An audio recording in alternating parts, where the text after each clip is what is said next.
Kakabsat ti Ebanghelyo ti Apo.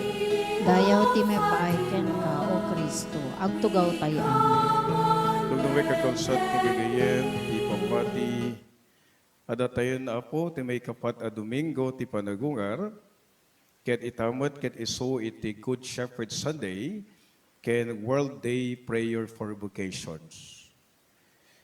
Dayran ta Apo daytoy nga World Day Prayer for Vocations ikarkaragan tayo nga sapi kuma adu dagiti sumungbat ti awis ti kinapadi kinamadre ken kinareligiyoso kag serbi ti Dios ken ti arban na.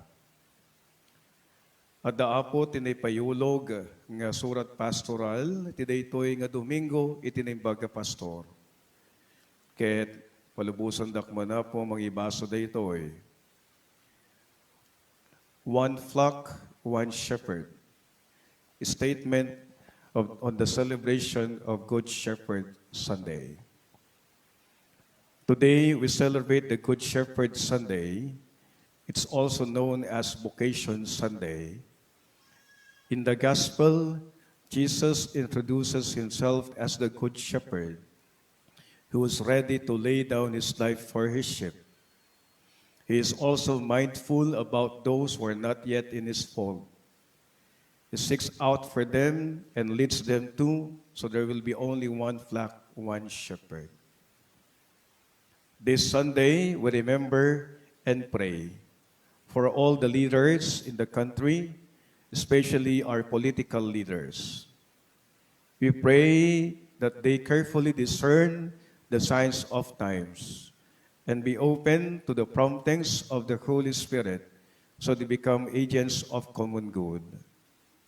As good shepherds, bring their flock to green pastures and guard against wolves.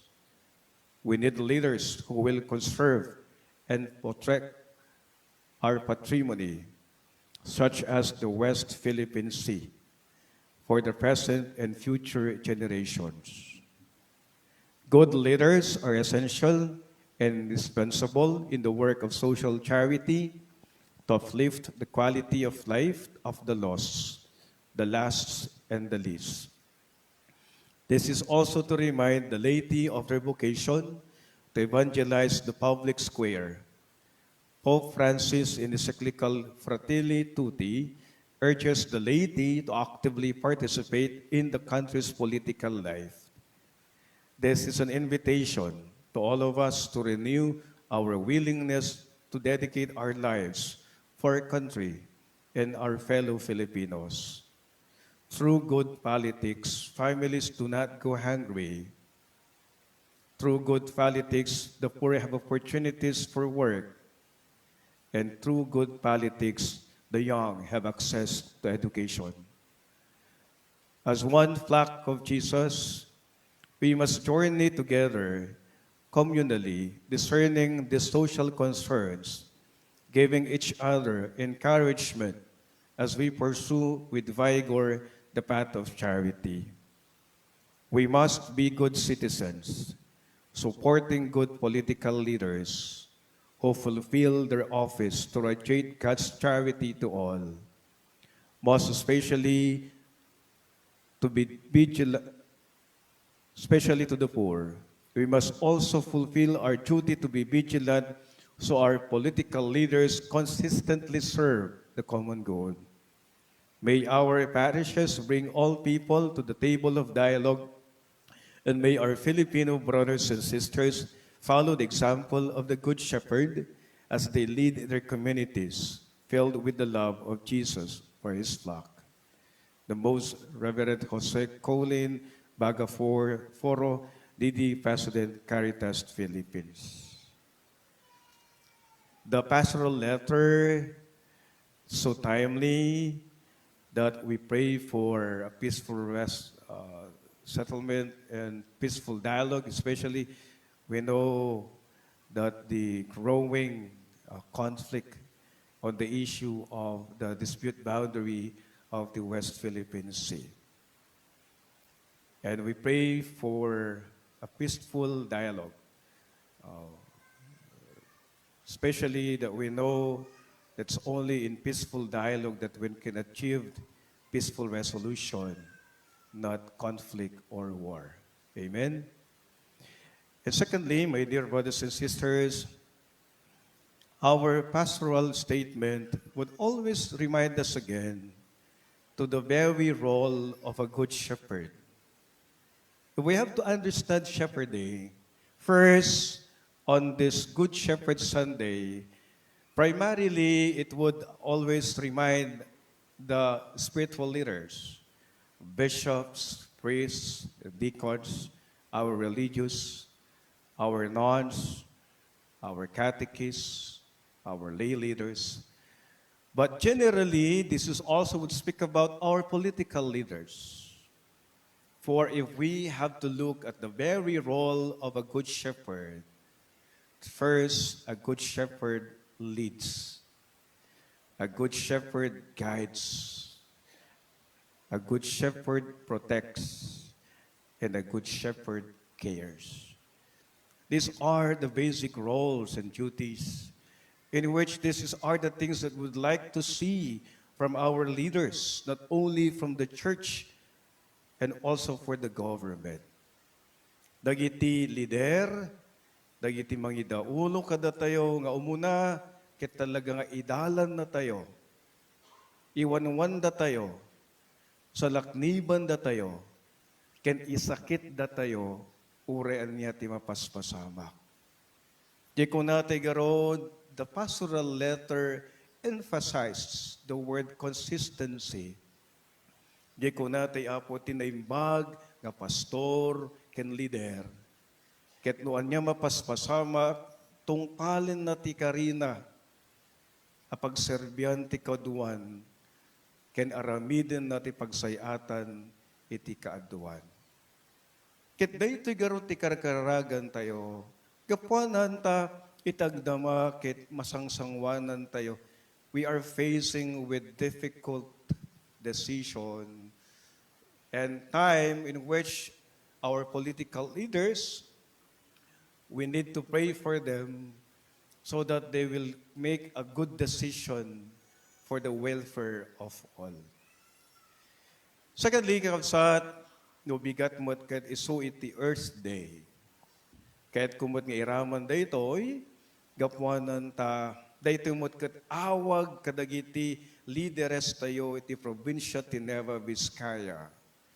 Tanubigat kat to meaningfully celebrate the Earth Day in our province and Diocese of Bayambong, comprising the provinces, civil provinces of Quirino and Nueva Vizcaya, we will be having the refiling of case. And this is hashtag cancel permit Oceana Gold DDPO. We know that the contract already lapsed or nalpasan apo ti kontrata da. Ngayon di 2021, nakilaan tayo, gapuanan ta, na-aprobaran iti renewal of the operation of Oceana Gold. This will be another how many years? Why do we refile the case? Because there are 3 violations. Ti panagamuda apo kat lumsuten gapuanan of this what we call, there is this local laws on the indigenous peoples community, but there are 3 violations. The national code, the local code or local autonomy, and the IFRA. This is the rights of the indigenous people. In which is we have to see, kitantay garod ako, nga iti dating nga violations, may salang tibagbaga na kada tayo. Nga iti vested interest is because of economy, because of consumerism, because of profit. Kuna te garuda po kat ustumutan kuma di 25 years. Amen? Gapanan ta kuna tayo, what will happen for the next years? That is why we know we may be having this kind of mentality. Well, Didipio is far away from Villaverde. Amen? Kasibu is far away from Villaverde. But you see, there must be a collective consciousness and awareness that this is for the good of Novo Vizcayanos. Kung natin garoda po, the purpose and the goal of the filing of case to cancel the permit of Oceana Gold is to bring to the consciousness of everyone nga kung natin garoda po kat adu pay mo't iti way tatno kasta ko na tayo magunod iti panangduras ken panagnam ay ti biag. You could just imagine another 15 or 25 years of operation. Amutay apo ti mapaspasama ken iti unig iti minahan. You know that the last 25 years of their operation, they already built a new mountain.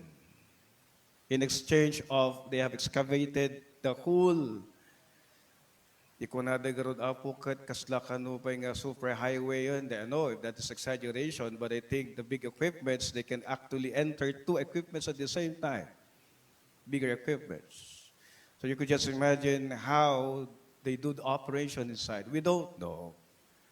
But I think it's so obvious. The big question, the irreversible effects of mining, irreversible po. Hindi mo na may babalik yung dati. Even they say they rehabilitate the place, yes, because of corporate social responsibility. It's the responsibility to rehabilitate the place. But imagine, you can no longer go back to its natural state. Especially the mine tailings. You could just imagine where they go, where did they go, where they papanan na po, dagito eh. Nga isuot imang dadail dagiti natural resources tayo. Maperdi ti daga, maperdi ti danom, ket kastamit maperdi ti salunat iti Novo Vizcayano. Again, tomorrow will be the refiling of this case. We pray for a peaceful dialogue and settlement. And most especially, we pray, tasapay kuma, there will be good leaders in our government that would always think for the good of the community. Hindi lang po ngayon, kundi isipin nila kung anong mangyayari sa pagdating ng panahon. A good leader cares. He cares not only for the present, but the future generation and the generations to come. So we pray